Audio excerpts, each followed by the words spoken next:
This is Korina Kova, and you are listening to Tanya Tate, Skinfluencer Success podcast. This is Tanya Tate, Skinfluencer Success.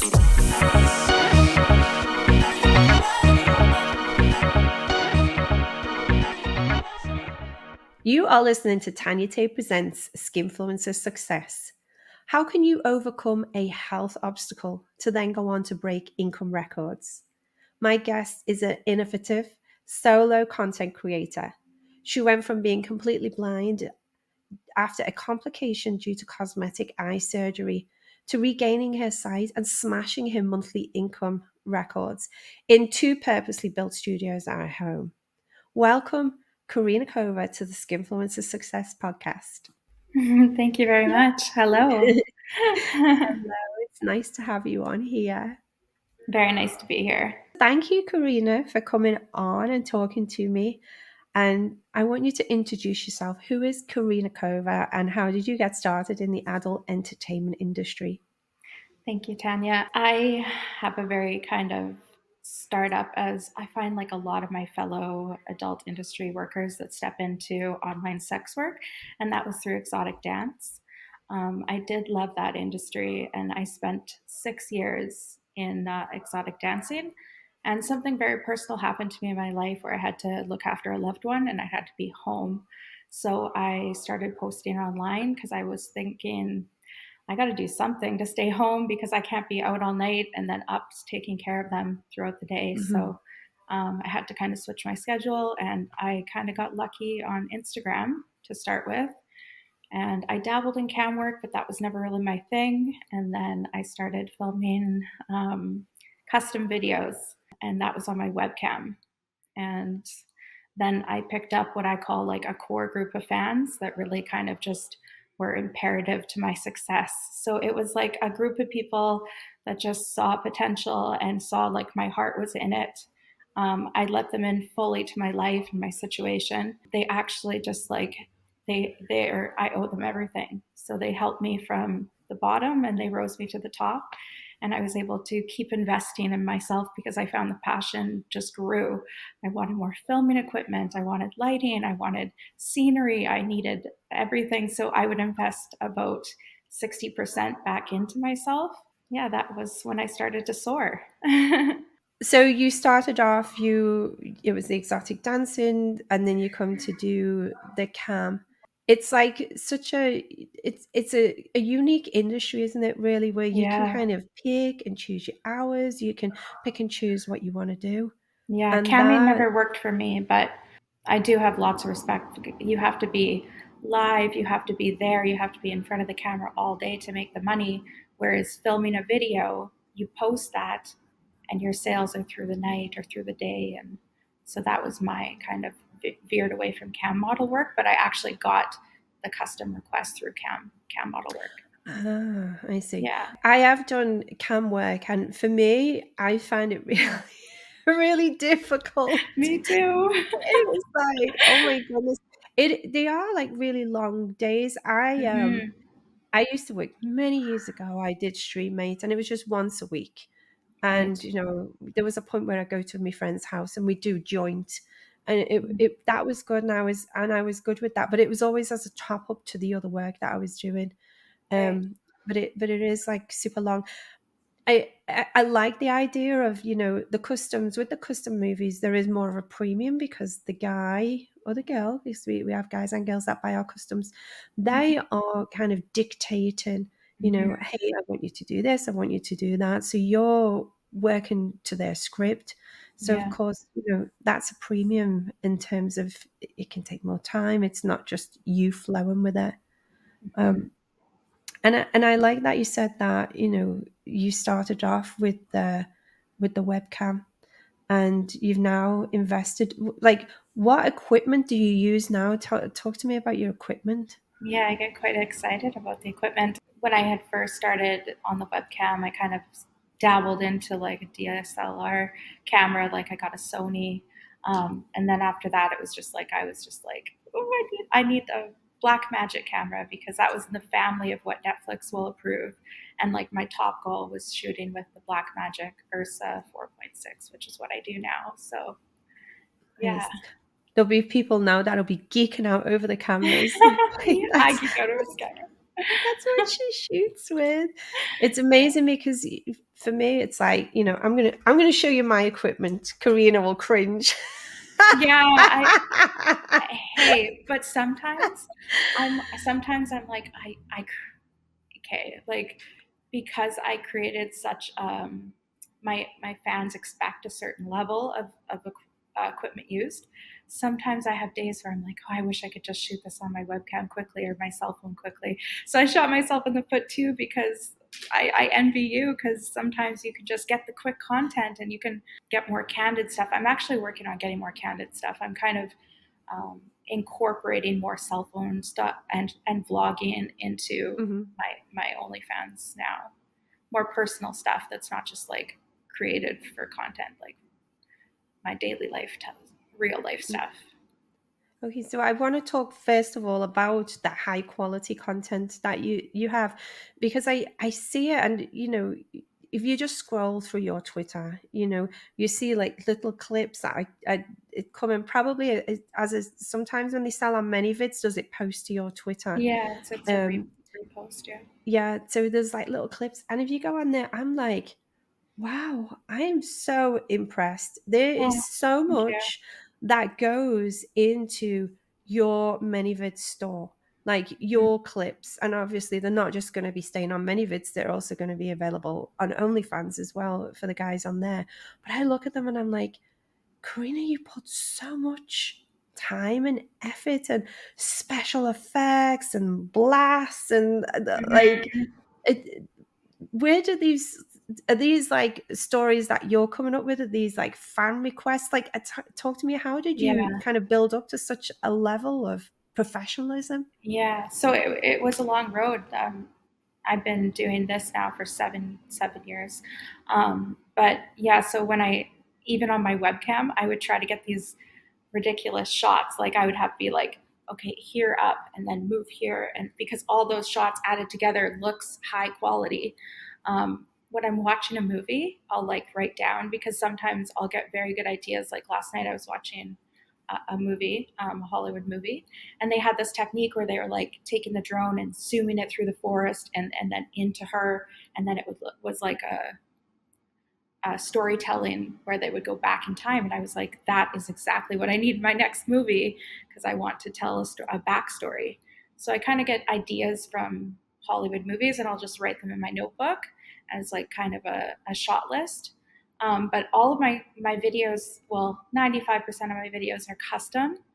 So it's the fans' fantasy. And they take like extra care in writing their scripts. They kind of know that they can go crazy and ask for every single detail, and I'll pay lots of attention because I put my heart into every single one of them. And I've been able to make like 6 of my own productions, and those have been like my major stepping stone movies, like RoboMom was, where I had bigger companies starting to contact me, and Adult Time wanted me on their platform, and that was like a big opening up point. Some of my other like own productions have been like Katana, where I was in the forest. I actually trained for 2 weeks, like fighting, so we could Wow. have a fighting scene together. So sometimes I'll add an extra just in my intro, just to add that element of excitement. But I am a solo artist, so I don't bring them into the scene. I'm Yeah, totally cheeseball. yeah. Yeah, I love that you put so much into it. It's like fighting in the forest for 2 weeks. I mean, yeah. And how many of us?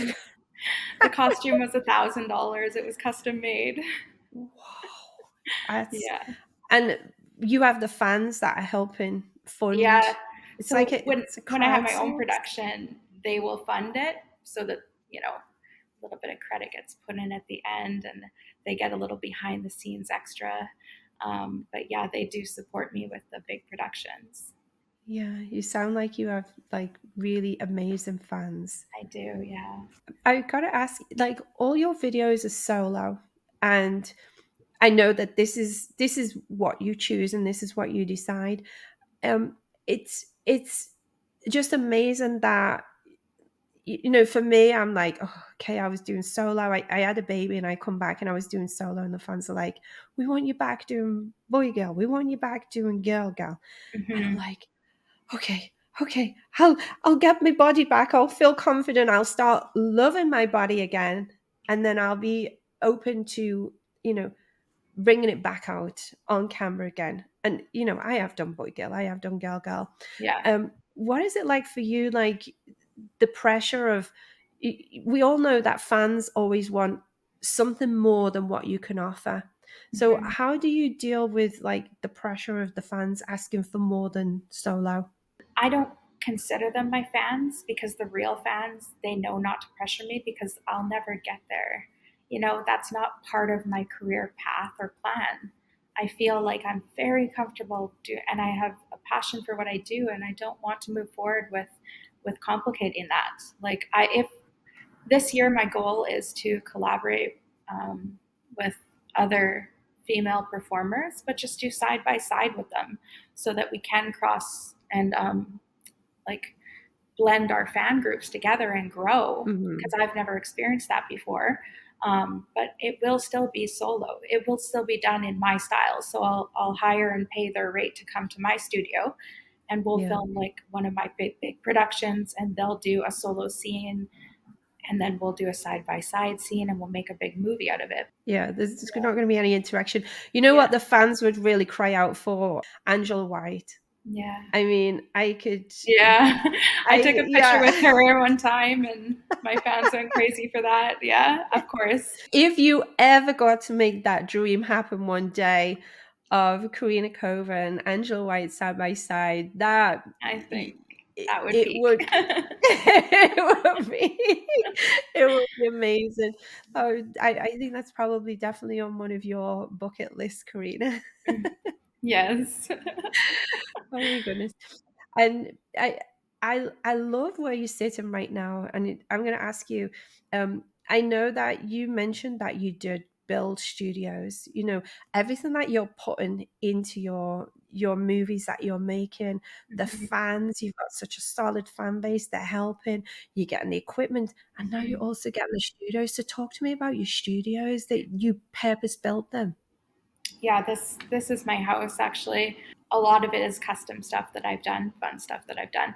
But through that glowing wall is the strip club. So it's got the full stage, a full bar. So that was the separating of the room to I use that as a set, but that's not my studio. So I have a couple sets in my house as well as a full um, 3-car garage, but one of the car spots is for a boat, so it's like extra long, high ceiling, and then a detached studio. Oh wow. Yeah. it, I have to say your house looks fabulous. I could see it, and I could see the wall changing at first. I thought, is that my eyes? And then I can see like the colors are changing The from the wall shut blue. off because this actually is a bubble wall. So the bubbles, have you ever seen that where it just blows bubbles the wall? But it's very loud, so I shut that off for the interview. Oh yeah. It's like would be like being in one of those houses when you're trying to shoot and the air conditioning and Yes. the refrigerator and everything's going off. Yeah. Oh, maybe I'll see that after once we finished. Yeah. She'll turn the bubbles on specially for me, everyone. Yes. They'll be like, and the bubbles in any of your scenes. Yeah, the strip club. So a lot of my fans, because I had the starting background of an exotic dancer, and also that's just a very hot scenario. The strip club, it gets used a lot in my videos because that's part of the theme that a lot of people request, especially some of my core group. I have one fan that is one of my top fans and supporters, and I love him. He strictly like strip shows, strip teases. So use that, and then in the studio I built like a private room, so you can go from the strip club into the private room and have that fantasy.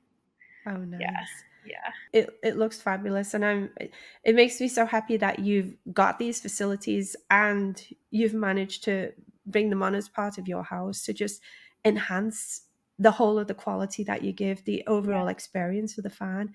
Everything's about enhancing it. exactly. I think that I enjoy investing so much in this right now, and then the studio's 90% complete. But when it is complete, then I'm going to speak with my financial planner and start for my future and stop all this. But yeah, it's very exciting doing all the changes. It's kept me positive in some very dark times. And I want to go, I want to dig a little bit deeper on that because, we've talked so far about, your clips, your fan base, but it's not always been for you like super easy and a super Mm-hmm. move forward. And I wanted to talk more about your health. First of all, I want to talk about your diagnosis with, I'm going to try my best to say it, gigantomastia. Yeah, that's perfect. Yeah, was was actually a hard diagnosis for me to hear because um, I had gone from having a lot of breast tissue when I was an exotic dancer, all natural. I didn't start doing cosmetic surgery and started until I started on Instagram. I feel like I got body dysmorphia from Instagram, so I kept wanting to change myself. So I did put implants in. And if I knew what I knew now, I never would have done that because it would have just happened naturally. And I just sped up the process where I'm going to have to reduce them sooner. Okay, so people that are listening, what is the condition? Yeah, it's actually a very rare condition. It's very hard to diagnose, and I've been working to get answers for about 3 years. So basically, since I put the implants in, I had noticed that, and because my videos document everything, so it's just noticing they're just growing, and my fans kept saying, "Did you get another?" Especially after I had some time off with my other health issue, they said, "You went and got another boob job," and I'm like, "No, I did gain some weight because I was off of working out, but that wasn't the problem. It was just like breast tissue, it just is multiplying. The implant is just hidden now by breast tissue. It's just multiplying, and it will um, keep increasing till even if I got a reduction and took the implants out, I'll still be growing. Yeah. Yeah. So that's something in the future where you're going to have to go in for surgery and Yeah, how. unfortunately, like right now, they're getting to the point where it's hard to be at airports or travel, or it's hard to go to restaurants, and they're getting so big that people just are quite rude about it. Mm, It's not a compliment when they're this big that it's this much of a distraction that pointing and like giggling and talking, it's hard to be in public because even if I wear something that's not tight, I don't like that. I feel bad about myself, and like I like to mm. wear a certain style of clothing and stuff, and it's definitely gonna hinder those things because I call them circus boobs right now because they're at the point where I just went on a Mexico vacation, and I went to an all adults resort, and adults couldn't even behave. Oh, Yeah. that's So. that makes me feel sad to hear that people are being like so disrespectful. It's just Mhm. because of the size of someone's breasts, Mhm. you know? It's you're a person and this is your body and they should respect or I guess some people might look and then kind of look away and That's the reaction I would like, but yeah. people call out from across the pool, "Oh my God, your tits are so huge!" So uh, it's embarrassing. oh, I'm Yeah. sorry. I feel bad. I like, you know what, but Plus, like the back problems are gonna start happening. I got to work on my posture. I got to strengthen my core, which I'm working on yeah, with a trainer. Yeah. yeah. Yeah. So it's not I guess some people think, "Oh, wouldn't that be great to like have like breasts that grow?" But it's not necessarily a blessing, Hmm. you know? It can appear on the surface to be a blessing. Hmm. And everything that we get given in life, we always do the best with. And you are definitely making you're making money from it, Hmm. which is a good thing, but it's not without all the other complications that are coming along with it. Yeah, definitely. The plus side of things is that I am in that big boob market, and there's so many fans in that category. When I first got the breast augmentation, I thought this is the perfect size I've always wanted to be. So I'm very sad that they've now doubled. So, Yeah. but yeah, the fans. At this point, I'm using it to my advantage. Yeah. Yeah, because they pass for natural and they also pass for unnatural. So I kind of tap into both markets. Yeah. When a guy fantasizes about bimbofication, I qualify for that. Or if a guy fantasizes about all natural, I qualify for that as well. Yeah. Yeah, Yeah. yeah, That's a good thing. It's good to know the market, to yeah. work the market, to use the branding to your advantage. It's a niche. Hmm. We all have different niches, Yeah. and to find what your niche is, and work with it Hmm. and do your best to like make the most money that you can from it. Absolutely. I want to talk, you mentioned that you got body dysmorphia Hmm. from looking at people on Instagram. We know, because we are the girls that post. We go online, we'll put a filter on our face. Like, I'm 40 odd years old. Like, you can see me now, there's no filter on my face now, but if I And put a you look picture absolutely beautiful. You have thank beautiful skin, Tanya. Really, honestly. you. You're so You don't kind. need the Thank you. filters. And Like, I was just listening to you how you take so much pride in your body too, and your diet and your discipline like that. And I really, really, really admire that. yeah, Yeah, thank you're you. doing so well. I have an immune issue. So for Hmm. me, the diet, eating super clean, is really helpful, and it really helps. And just from changing to that super clean diet, no sugar, no dairy, no gluten, it's very disciplined. And people will probably listen and they're probably like, how does she do that? But when you do it because it improves your health, like, dramatically, Hmm. once you do it, you don't want to go back. Yeah, there's You the know, motivation in itself. yeah, Yeah, yeah, it is. If I eat this way, I feel up there. If I eat this way, I feel down there. So right. it's really super easy to just be like, oh, I'm just going to keep it eating up there. Yeah. But there's so much that comes with it. Like, people have said to me, like, I go to the doctor's surgery, and I'm 40 odd years old. I have Botox, I have filler, but I don't have too much of it. But I Hmm. have enough that it just keeps me how I personally want to be, Hmm. like more youthful appearance, but still, 40 odd year old woman. And they said to me, they started saying to me, what have you done to your face? And I'm like, I haven't done anything. Like the I don't know what fans you're have said talking. that. No, the doctor's Oh, office. oh. The doctor's office that Why does would my, they say that? they, in terms of looking Yeah, it's good. doing so well. Yeah. What's your secret? What Exactly. was my secret? Like, what have you done to your skin? Why is it so good? And I was like, I don't know what I've done. And then I realized, The it's the diet. diet. It's the Ah, diet. It's yeah, like, anyway, so people that are listening, it's strict, yeah. and it has its complications. It's very tricky to eat out. It's tricky to travel. Hmm. Um, and well, you do the best that you can, but it's worth it for me. Yeah. I want to talk a little bit more about other changes that you made to yourself. At one Hmm. point, did you decide that you wanted some eye surgery?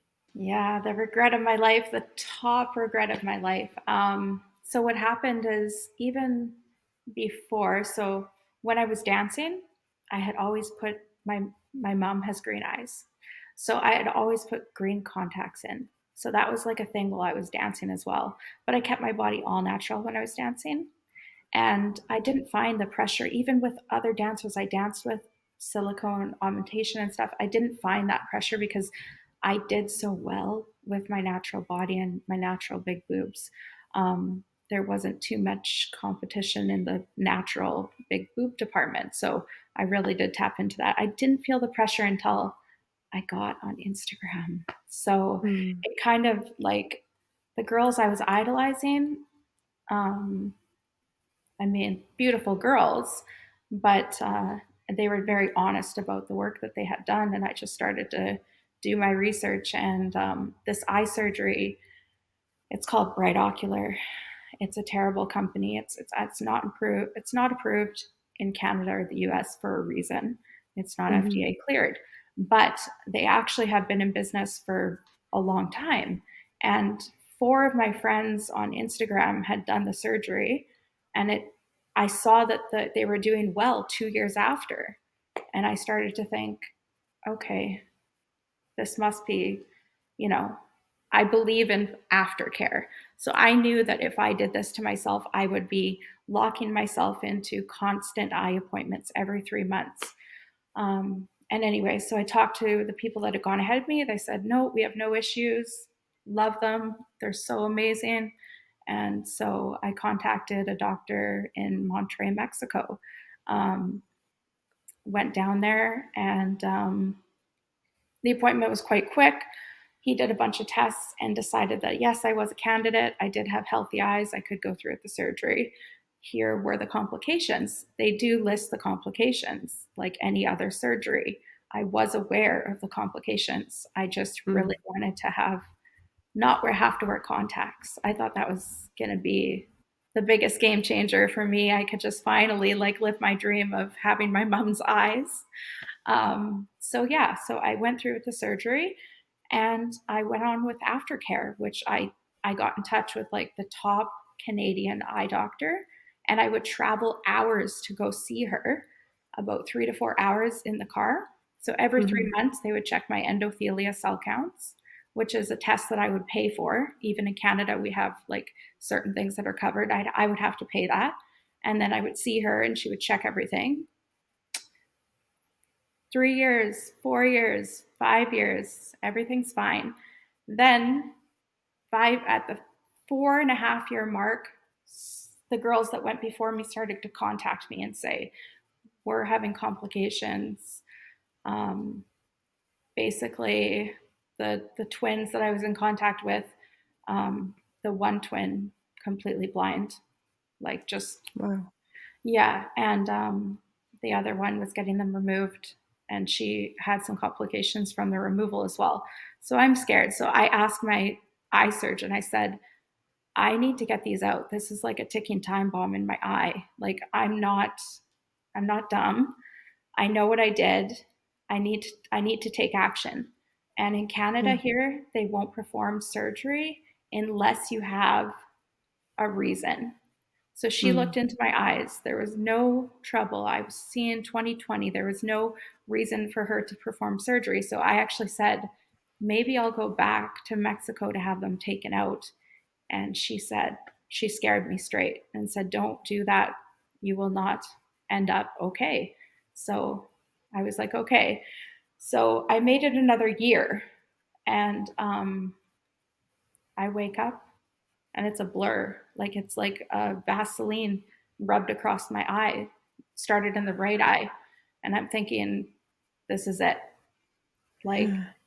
This is not good news. I call her up. I rush the 4-hour drive to go see her. She does the tests on me. As an eye specialist, she cannot believe what she's seen, because she just saw me 3 months ago, and the endothelia count was at 1800, which is high. And they were looking into my eye, and my endothelias, which your endothelium cells don't grow back, I had nothing left to count. And that's what clears your cornea from the cloudiness and the swelling. And so what happened is they just started swelling, and the implant rubbed against the endothelia, killing them off instantly. So we rush into, they won't do surgery on both eyes at once. So that was another problem. So this eye slowly started to suffer within the 2 weeks I was waiting to get this one removed. I had already had this one removed, and this one was diagnosed legally blind. But she was like, I think we have a chance here that the swelling will go away. But in my heart, I knew that it wasn't going to go away. And then they worked on the left eye. And by the time they got that one out, it was not legally blind. I did have some vision left in my left eye. So legally blind here and some vision left. So basically, I'm bipolar as well. So that was really hard. It just sounds so traumatic to, first of all, you know what's coming. And, you know, from your friends that you spoke to, you know that blindness is ahead. And it's like, how were you like, how were you able to live those days? You know, it's like, it feels like it's a black cloud and you're just waiting for the thunderstorm to erupt and come down on you and leave you in. Yeah. Like, how did you motivate before it went blind? How did you motivate yourself to keep going? I had like a lot of panic attacks. Mm, Just, I knew what was coming. I knew that it was inevitable. The studies now show that the binocular implant only has a 5-year lifespan on about 90% of the patients. So the the company should be shut down. yeah. Anyways, um, yeah, It just sounds like so bad.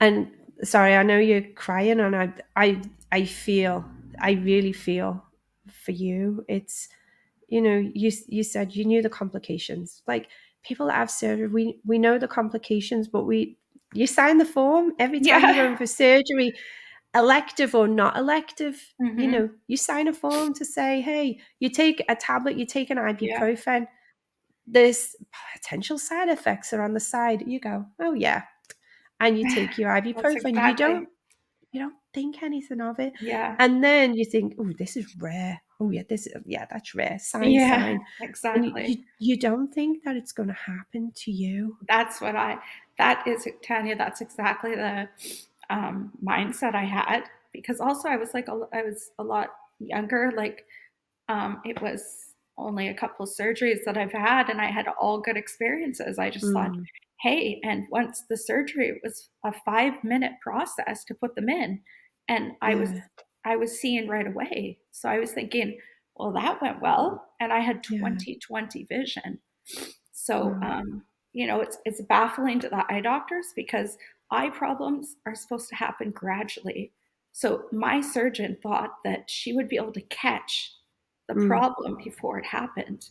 It's like a medical, like, unknown reason why I woke up that morning so quickly to yeah. vision loss. Yeah. So is it like your eyes underneath, and then they stick something on top? Yeah, like Is that, is that how it it's was? a silicone lens that's colored. They actually do this surgery in Canada and the US for a certain kind of eye condition, but they use a different implant. Like, it's silicone, but I think it's a bit thinner. It's FDA cleared. But yeah, so I also looked into that thinking, okay, well, that makes sense. Like, the color change, they might not prioritize an FDA clearing the color change because it's cosmetic. So that's what I was thinking as well. But I I loved having them in so much. I was so attached to them. It was my identity Yeah. for a good amount of time in the industry. And is your natural eye color, is it brown? Yes. Yeah. Yeah. Yeah.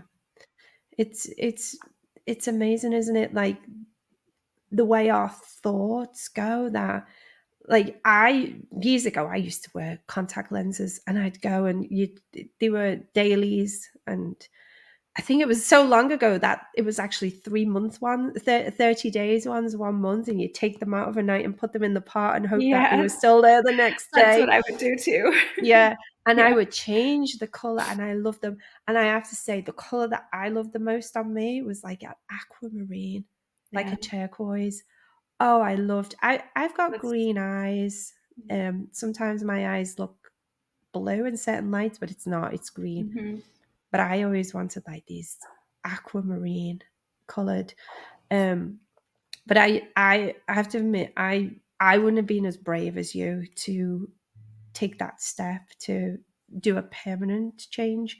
I did many years ago. I had the LASIK, you know, where they LASIK, lift the yeah. cornea and they put the laser in Mhm. each eye, and it was fabulous. I walked out and I could see, you know, from Yeah. having to need contact lenses. But as you can see, I need glasses again. I'm in my 40s, and I need glasses for reading, I need glasses for distance, and I have convergence. So they have to put prisms in my eyes to kind of straighten out what Isn't my eyes see. isn't that amazing? The science of eye health and what they can do. So Yeah, it is amazing. We've come so far, you yeah, know. And for you to, have gone through that surgery, and then, what did it feel like? Like, you're asleep. So you're lying, you're asleep, you've had whatever, a good night's sleep, and then you hmm wake up and it's like you can't see. yeah. Because I'd had so many panic attacks about it, I actually my doctor kind of thought that I was going through that because like I would start one complication I had from the start of the surgery was dry eyes Hmm. and a bit of light sensitivity. Yeah, So it wasn't odd for me to like freak out, like say, oh, I'm losing my vision. I can't see. But little did I know that like you will know when you can't see. Because like when you have dry eyes, sometimes it goes a little bit blurry, yeah. but it clears up, right? So You put at drops in first, your eyes, or you yeah, like, yeah. for like night vision, like hmm put some glasses on and you can see better at night. hmm Yeah. So it was a big shock and it almost cost me my life because being bipolar, that just lowest low I've ever experienced. And, you know, it almost took my life. I'm so glad that you here now, and you've got through that. You're sitting here, you're seeing. So you've gone from having like the blind, like Yeah. completely legally blind in one eye, hmm and like really poor vision in the other with Yep. cloudy. It just, and then having the bipolar as well, that's something else that you then have to manage. um and how did you get through that? Like, how did you keep your mind like focused on, I'm gonna get well, I'm gonna heal from this, and I'm gonna come out the other side? It took me 6 months to get to that mindset because I was put into the hospital for about 5 months to try and get my depression under control. And then Right. once I got out of the hospital, my eye doctor, she went to a convention where she presents cases to all the other eye doctors in Canada. And my miracle was that she presented my case to all of the eye doctors in Canada. And this one doctor in Canada was actually one of two that does this special cornea transplant. So they take the cellular layer of a donor's cornea and they place it in your eye.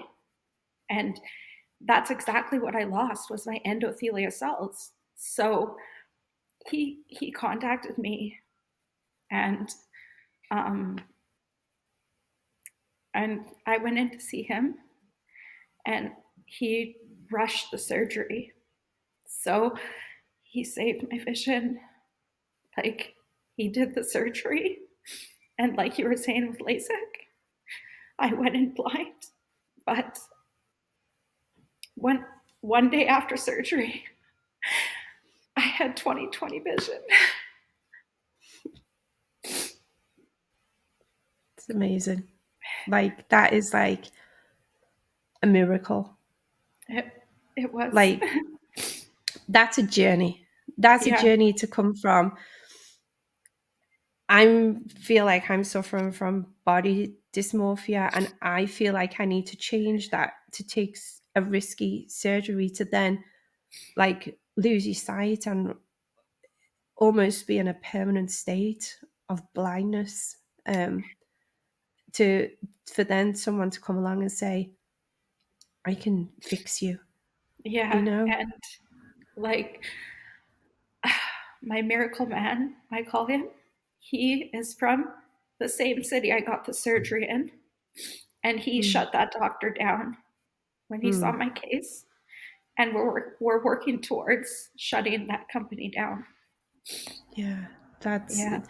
it's amazing, isn't it, that like it's so strict. Like we think, I live in America and you live in Canada, and I'm from the UK, and things are very, very strict out there. If you want to get something approved, it's got to go through rigorous tests. It's got to, let's check, let's leave it certain amounts of times, and they have to jump through hoops, to then be like, in a different country, i.e. Mexico, you can go and it's like, oh yeah, we can do it.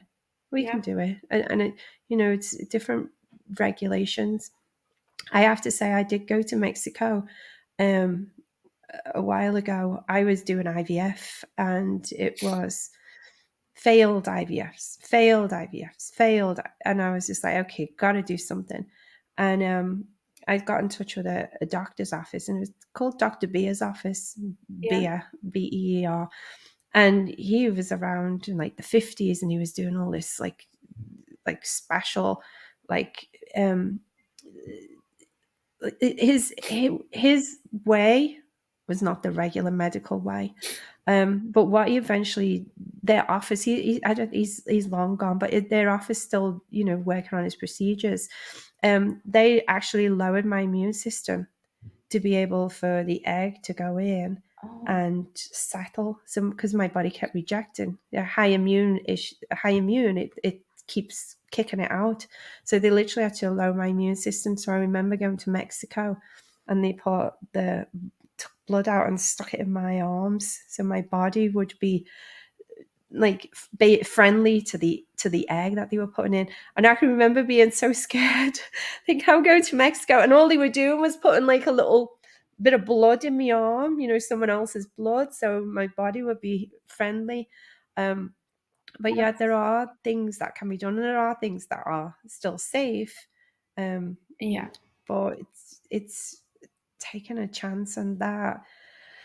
I really feel for you, and I'm sure like Thank you. people that are listening are going to be like, wow, you've come through a lot. Yeah. And you know But the recovery from like that first surgery, when my right eye had the first cornea transplant, that was just the beginning of many, many surgeries, right? So the road to recovery was actually a full year. So I spent a year and a half with basically the eye issues, right? Because we had to do a cornea transplant on my right eye, and I had to have a cataract removed from my left eye. And I also have one that's still in my uh, left eye, and the pressure problems that I have now. So my eye drops, I take like 4 eye drops a day, and that's for life. Like I don't yeah, have glaucoma yet, but I now have pressure problems where I have to see a specialist every 3 months to check pressure in my eyes. So it goes. It's not just one surgery that fixed me. It was a long road, and that first surgery just gave me so much positivity and so much will to like overcome this. That was the turning point for me, where I said, I can do this. I can get back. I can come back. and it's an inspiration for people to hear this, because I know that there are people in this world that are suffering from different things, different health conditions, whether it's from a surgery or whether it's from something that it's inherited, or something that um they've got from the environment or picked up as, or there's so many different things, even mental health as well. And it's such a big thing, and there will be people that are there, and I always say this, like sometimes like people moan and it's like, oh, this or that, and I always say, you just think about like how much gratitude that you should have for yourself right now. Like I like, you should be so lucky. You're so lucky you've got this. But it's like to have one thing to be grateful for, and then to use that to keep moving forward. You had your Yeah. first surgery, and it's like the vision's coming back. It's like, yes. So it was a major shift in my mental capability to overcome this. Then I started shooting again. So like I started shooting movies like while I was still kind of diagnosed like with vision loss. And it's funny that the first movie or one of them was Velma, and I lose my eyeglasses and I can't see. So I had a laugh about that because I was really struggling with my eyes, and none of Yeah. my fans knew what was going on. And You yeah, that also the fact that I loved them so much, my self image when I lost them had gone way down. So I had to kind of rebuild that. And I had to deal with the fans asking, like, what's changed? Like, what's different? Something's different. What's because I wasn't open about what happened to me because I mm, wasn't open about having the surgery in the first place. mm, So I had a lot to hide coming back. Yeah. yeah. I've And mhm. I like that now. It feels for you that it's the right time to open up and share your story and let the fans hear. And I know the fans are going to love you even more for. I know you kept it as a secret, but you had your reasons to keep it from a secret, and we don't have to share everything with our Yeah. fans. I But did share my core group. They knew oh, what was going on, so that they stood by my side. But yeah, all the other like fans, they just kept saying like, well, I thought what's different. They couldn't really like pinpoint it, which was funny because you go from having bright green eyes to brown, but they couldn't put it together. So they're saying, yeah, what's changed? Something's changed. Is it makeup? Is it? yeah. Yeah, yeah. So It's like spot the difference. You're standing mhm. there, two pictures, spot the difference. It's hard sometimes, those spot the Yeah, differences. You don't see it because you're looking at the whole picture, and you really yeah. have to go in deep But to now kind of look at. I can't even wear contacts. So if I would have just stayed wearing contacts, I would have been fine. I would have been fine. But Yeah, yeah, but you wouldn't have gone through the whole of that journey, and you wouldn't be that I stronger person that you are. I gained so much from going through that because I really was taking a lot for granted. Um, you don't know what you got till it's gone, kind of thing, and that's true. And you get to your rock bottom, and you have to become a strong person to get back. And the being brave to come back and see myself through the lens again was hard. Mm, But I learned so many lessons, so many good life lessons and career lessons. Yeah, yeah. So, yeah. do you think that you would be in the position where you are in your career now if that hadn't have happened? That's a tough question. Um, I I don't.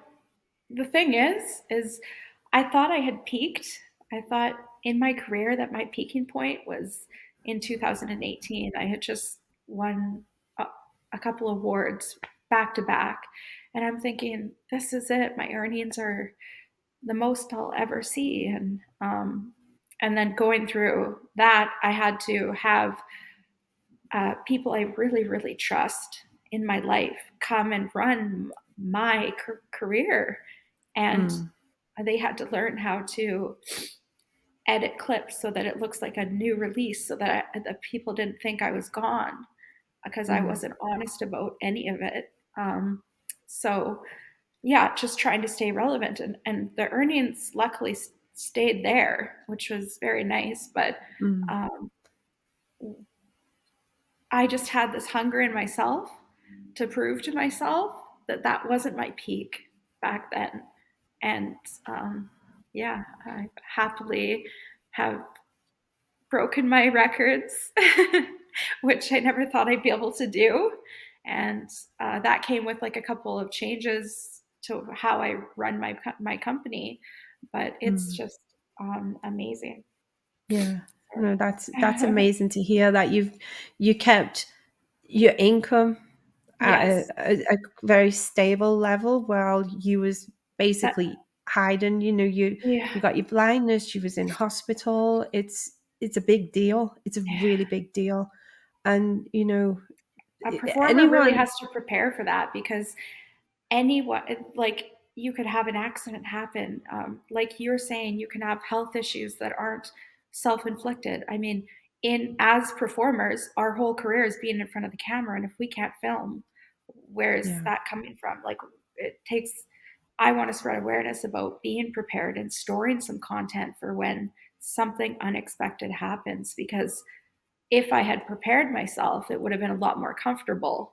I had to get really uncomfortable in my own career to survive through that. Mm. But if performers could realize that, like, you can't just live in the moment, stockpile, like, put content away that could be used in case of an emergency. That would Mm. be, yeah, I would think that was a lesson that I would love to teach everyone, my peers. Yeah, is how to prepare for a medical crisis. Yeah. Yeah. And to just prepare, I've things put to the side. Look, you're telling me, and I'm like, oh yeah, yeah. It's very hard to put things aside, but yeah, it Yeah, can be it's detrimental. yeah, it can be. I mean, you're right. We should all have some kind of little stash ready, just put aside, so that we can still bring things out if we're not able to work for some kind of period of time. And just looking at you now, just coming through everything that you've been through, I think you're amazing. You're an inspiration. And it's, for everyone that's listening, just know that if something happens and you think, you know, your life has changed and you're really in a place that you never thought you were going to be. It's something so drastic for you as losing your sight. You basically lost your sight in your eyes. Those scary moments when you can be rock bottom, just know that you can get back up again. You can be there, move forward with the right team, with the right commitment, with the right belief in Mhm. yourself, and, you know, asking every day, asking like you want to move forward, Yeah. and I I could have did a career change. I had that when it first happened to me. I thought, I'm going to have to change everything. I'm going to have to go into a job, and no one's going to accept my past. And how is this? What if? What if? What if? But I really had such a passion for this industry that I was determined to stay my ground and make my comeback. And when I was ready, that did happen naturally. yeah. So yeah. I'm going to ask you for one thing. You're going to be like, oh wow. I'm going to ask you in a sentence, like, what words of advice would you give for someone that's suffering a health condition or an illness to be able to achieve their goals? I mean, I know a lot of people say it, but I truly do believe in manifestation. So you visualize yourself back where you want to be and investing it back into yourself again. And you really picture yourself in that role, even when you're not. And you know, write some things down, and so you can reread them in your when you're having a positive moment. Write that down, because in your negative moment you can read back those things that are directly from your mind and say, this is what I actually really want, and I'm not going to stay in the darkness. I'm going to find light. Yeah. Yeah, find light and find the love. It's Yeah. like read it back and then put yourself in that moment of where you want to be. And I always think, well, how would you feel in your mind, but also in your heart? Mm-hmm. Like all those feelings of gratitude, those feelings of joy, those feelings of happiness to be there. And I love that. It's that manifestation, the visualization, putting yourself there and being appreciative and full of gratitude for that time when you are going to be there. Mm-hmm.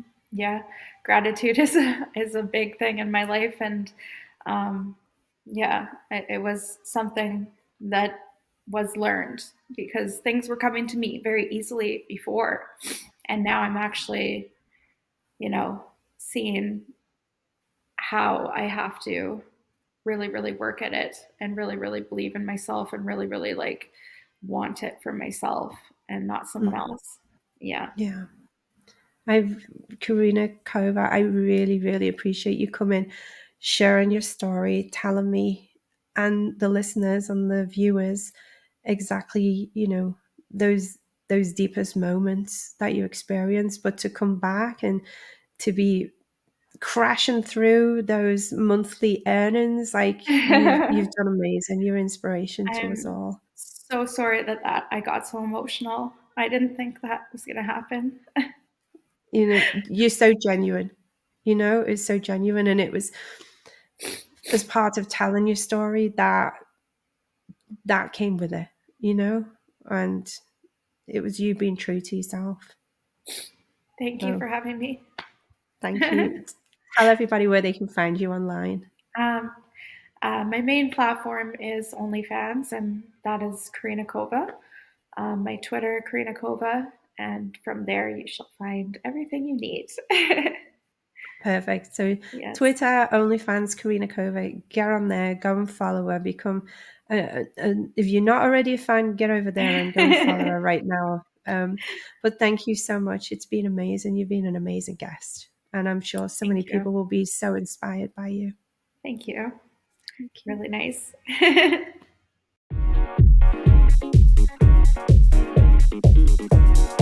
This is Tanya Tate. Skinfluencer Success.